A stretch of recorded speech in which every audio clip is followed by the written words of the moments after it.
It's time for the Luke and the Pete Show, Thursday the 27th of August. It is. I am Pete Donaldson and Luke Moore. It is he. We are here. Lukey Moore. Shag your women and drink your beer. What the hell was that? That's what the football fans sometimes sing. Yeah, I don't think there's much shagging going on. Nah. Nah. A lot of erectile dysfunction. A lot of erectile dysfunction. Due to over reliance on alcohol in social situations. Did you think that, did anyone think of on an away day that they would go and shag someone's, what was it? Shag someone's missus, someone's beer, shag someone's lady? I don't know what it was. I don't think away days has ever resulted in a sexual, in sexual contact. Apart from that lad who was getting oral sex in the loos at Marseille that time. That or the kid that got sucked off by the monkey. That's true. That happened. Yeah, that Sunderland lad doing a shit in the stand. Yeah, there's been some behaviour. Listen, I tell you what. By the time this episode comes out, fucking football will be properly back, baby. Football's back, baby. Yeah, it's good stuff, isn't it? Yeah, it's exciting, isn't it? Yeah, and the way that put that in the promo for the Ramble this year. But the way that, like, I do find it really genuinely interesting because you know me, I'm into this kind of idea of masculinity and how men fit in to modern life, and I think a lot of the problems of that we see in society can be traced back to the fact that men don't really have a place now, right? Yeah, there's no utility to men, or certainly not as much of utility as there used to be, right? So men are a bit lost and they don't really know what to do. And I'm not excusing a lot of the behaviour because obviously a lot of it is unacceptable. And we used to drink the beer and shag the people, didn't we? Yeah, I mean, drinking beer. Now we can't even do that. I mean, drinking beer and having consensual sex is basically fine, isn't it? I mean, I think it's probably broadly fine. But my point is that, as I said to you once before, in the post-war years, men were heroes for what they did, and killing the Nazis is broadly, even these days, is broadly seen to be a good thing to have done. And then they all go into jobs where it's mining or building or the services or whatever. It's like shit, you're actually doing stuff and you're identified by that. So you would know because your old man was a miner, and my granddad was a soldier, and up until one of the last things my granddad ever said to me at the age of 94 before he died is, "Don't worry, son, they won't be able to kill me. I'm an old soldier," right? He's like identifying still as a soldier as part of his identity. Yeah. And these days, men, particularly young men, don't get any of that shit, right? So what do? They go to the gym and make themselves look tough, or they go and join a fucking football fan group, and maraud around the country having a lovely old time because they haven't got a job, or if they have got a job, they hate it, and they identify as part of a tribe in that way. And I just think it's quite interesting. You can, I obviously go to a lot of football matches. I love observing the behaviour of like young male football fans because it's so obvious they're trying to find a kind of identity. They want to be part of a tribe. They want to be part of this team. They want to dress in the same way. It's no different really to how a big part of being in the army will be the uniform, right? A big part of being, a miner or a builder will be how you identify as one, what you look like, the role you perform. Yeah. And men are lost, right?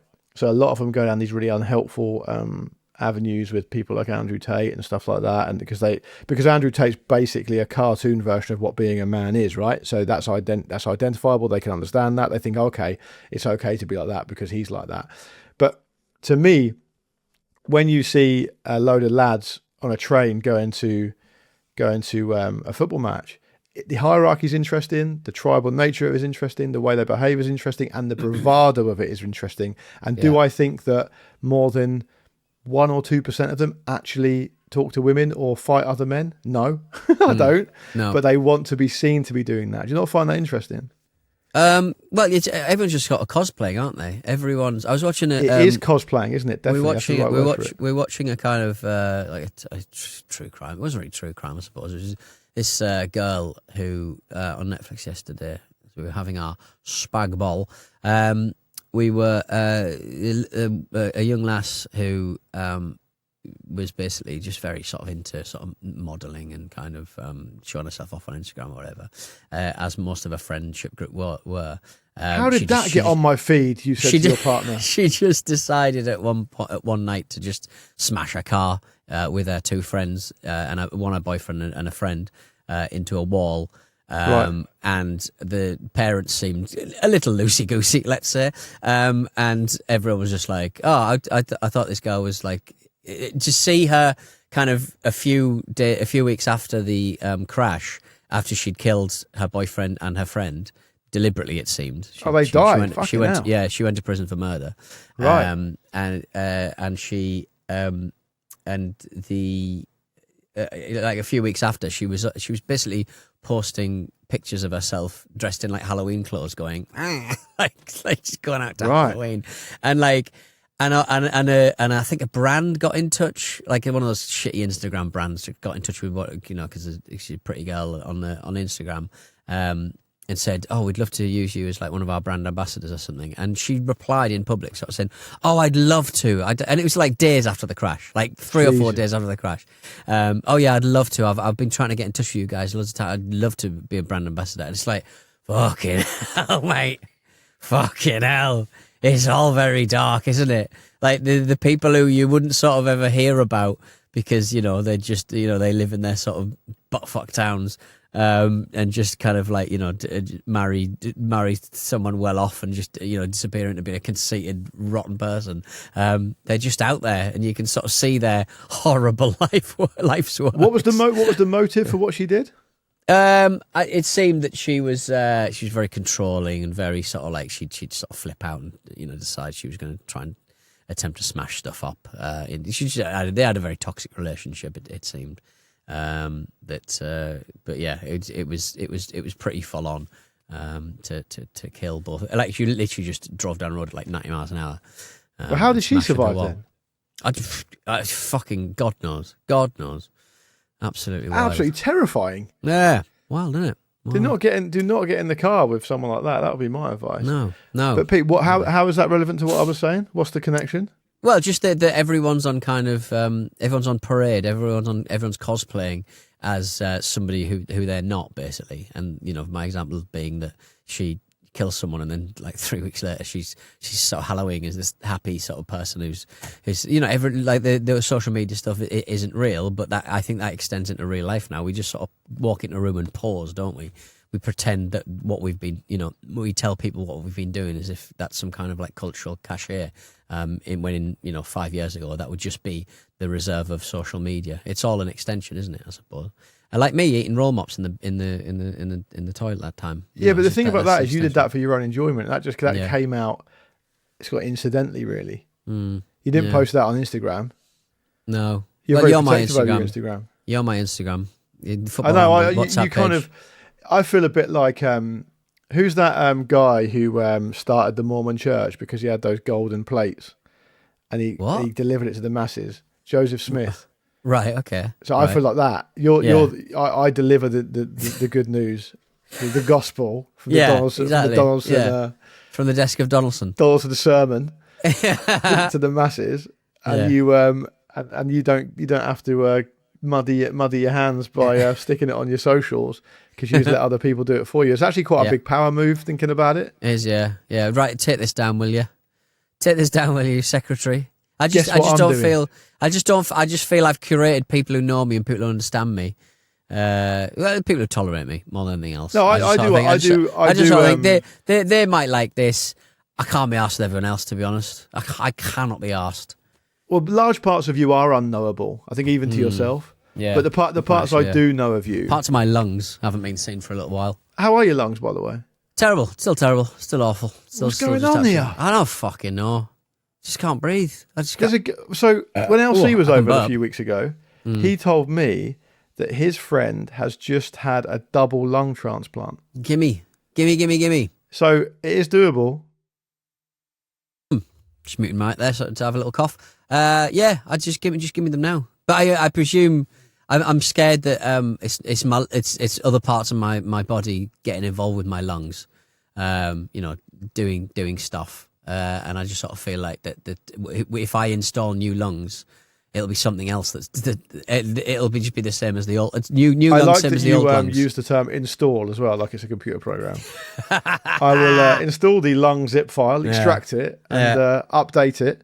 I bought 2 things off eBay this week. They haven't fucking worked. It's annoyed me. One by design wasn't working because I didn't read the listing properly, but the other one doesn't work either. It was a network accessible storage enclosure. I don't even know what that is. And then I was like, I don't have a hard drive. I'll go and meet. It's basically allows a hard drive to be accessible from the internet. So I'm doing a lot more video editing these days and massive fucking files. So moving them from one computer to another is a bit of a pain in the bum. So I'm just doing that really. And then I met a boy in the middle of some waste ground this week to pick up a hard drive. I shall be. That itself should be a crime. Yeah, that in itself should be a crime. But you can't, the problem with fucking hard drives now is they're so fucking expensive. You have to consider the second-hand market, but God knows what they've got on that. God knows what they've got on there. Presumably, it's a formatted empty hard drive. It will be, but it will be. But I mean, it depends on how well they've formatted it, presumably. Because if you just format it once, like the data's still there, they just delete the menu. They just delete the little roadmap as to where if the data's still there, how do you get the space? Well, because the data's still there in noughts and ones format, and the computer just doesn't know where the data is, so just overwrites it. So your sort of concept of where the data is the boot sector, the thing that so it's basically technically impossible to delete it properly. No, you can do, because all you do is switch at random, switch the different bytes to noughts and ones, in succession, and then you're just in a situation where like you just keep doing that until the computer. But that's what they say. If you really want to destroy it, you have to put it in a bath of acid or something. Yeah, I mean, you can drill it, I suppose, but we drilled some, didn't we? Yeah, we did. We did. We had a little hard drive drilling. Yeah, and that's computer security for you. All right. That was bloody enjoyable. That was in my old flat. It's quite exciting. I felt a bit like a hacker. Yeah, well, the very definition of the reverse of a hacker, I would say. I've hacked the sector, sir. What have you done? I've drilled all of the hard drives. Well, you've deleted all the data. I'm stopping anyone else hacking. That's what you do. It's the anti-hack. Yeah, exactly. By the way, do you have any interest in this upcoming eclipse of the sun? Yeah, I mean, we're recording this a little while in advance. We've both got things on. But yes, my dad sent, basically in the mail, 2 pairs of eclipse glasses arrived. And I was like, nice. Where's these come from? And I thought, I was looking at everyone in my life going, who's the sort of person to send eclipse glasses? You're the sort of person to send eclipse glasses because you're into space and I've stuff. fucking slept on this. I haven't really been... Apparently you can't get them for love nor money. Can we synthesize them somehow? Can we sort of... get them somehow else. I think just look at it for a bit. Just look at it. Just don't look at it. Just do Donald Trump. Just sort of blink your eyes a little bit. Yeah. I'm excited for it a little bit because it's we're not going to get the good stuff in. I think Bristol's your best spot in it in the UK. But I think it's also it's not passing over the UK or Ireland directly. It's like 97% will be. Yeah. But I think if you really want to see the 100, you have to be in Greenland, Iceland, middle of the sea, Spain, I think. Right. Okay. Yeah. It kind of curves around. Though. Yeah. They always.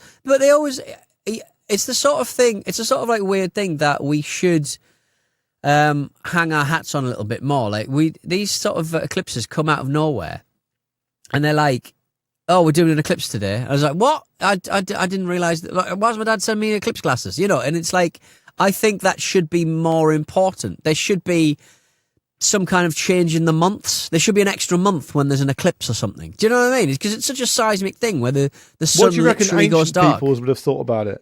Well, exactly. That's the biggest thing. They'd be so confused, and that they'd probably find eclipses absolutely delightful and scary and really important. So, like, I think we should also be treating these eclipses with the respect they deserve. We should have commemorative watches released. We should have TV shows about them. We should. Well, I just think eclipses are absolute. Out of all of the moon, fucking sun, space stuff, that's an effect I can get with. Walking around Iceland at 2:00 in the morning in the sunshine. This is one of the most affecting, eerie sort of situations I've ever been. Isn't it the opposite to that? Isn't it dark in the day, not light at night? No. I mean, I've definitely experienced it. It was 2:00 in the morning. It was still light. It was like, whoa. How is that crazy. possible? That's not what an eclipse is it? Eclipse is That's when... not an eclipse. That's not an eclipse, but I'm saying that it's an equivalent effect. Do you know what I mean? Something happening when you're not expecting it. Do you know what I mean? Like in the middle of the day. And to be fair, I mean, it's 7 p.m. It should be it does get dark at 7 p.m. at certain times in the year, if that makes sense. Do you remember the one in 99? There was one in August of 1999, and I was working at Safeway at the time. Right. And I was working in the car park doing the trolleys, because by that point I had been kicked out of every other department. And when it was happening, everyone just came out the supermarket with their glasses on, started looking up at the sky, and it felt quite weird. Yeah. Yeah. But that was a really good one. I remember it pretty well. It was only total eclipse over like the southwest, I think, but I was on the south coast at the time. And it was pretty good, like pretty decent. Pretty eerie stuff. Bruno's putting a little bit of information about the old solar eclipse. In ancient China, they thought that the sun was being devoured by a dragon. They would bang drums and make loud noises to scare off the beast and bring back daylight. That must be quite satisfying. Yeah, well, that must be quite satisfying. Oh yeah, we did it. We scared it off. I would say that there was this. You know, like how Chinese people have like paper cuttings in their front windows and stuff. Yeah. To what would you call it? It's to encourage wealth and prosperity and stuff. Right. I think on a previous show I mentioned that I went to the Tate. There's this guy, horny little devil. You don't want to talk about the Guatemalan American again, are you? With his I'm not going to talk about with the big boobies. No, I can't tell how big this guy's boobies is, but he's a Chinese fella. And he does these very ornate paper cuttings, just like the stuff that the women would do to put in the front of their houses to encourage prosperity. But he's a horny little gay man, and it's all about queer identity and big old wangers. Big old wangers. You've been asked to be a part of it, have you? No, just big old wangers going in butts, and we're being wafted around. And he's made these very ornate paper cuttings, and they look really good, and they're almost, I guess they're perfectly symmetrical because he's folded them over. But it's a charming little subversion of what you usually see in a Chinese restaurant. Caused by a gigantic penis. By a gigantic penis, and you have to waft it away with a pan. And apparently the Incas saw it as a sign of the sun god's displeasure. Which probably meant they were going to start sacrificing people. Normally they would just throwing people children, into a hole in it. Yeah, throw people in a hole in it. Yeah, good stuff. Set fire to people in it. And sometimes I think sacrificing in that culture was seen as like a reward. Yeah, seen as like a really honourable thing to do. Yeah, imagine like heading towards your doom, and you'd be like, "Yes, brilliant," and then you're like, "Ow, hot." Oh no. But depending on how you rolled a 7, you wouldn't necessarily know much about it, right? No, I guess not. But by the way, speaking of space stuff, I also saw the video of that SpaceX rocket that flew into the moon. Oh yeah, they just dumped a lot of shit into the moon, and NASA seemed very relaxed about it all. Like NASA sort of went, they're in hock to SpaceX, aren't they? Yeah, they seemed like I would.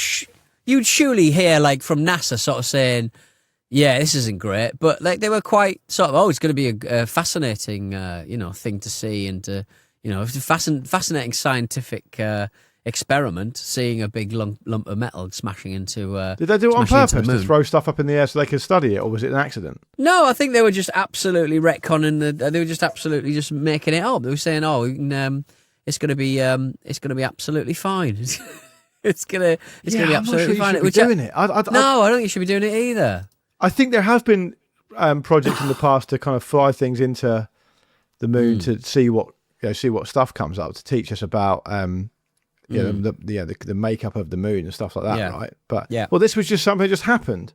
They just fired it. They fired a rocket into space, and then they just I don't know whether I don't think they did it deliberately. Did they?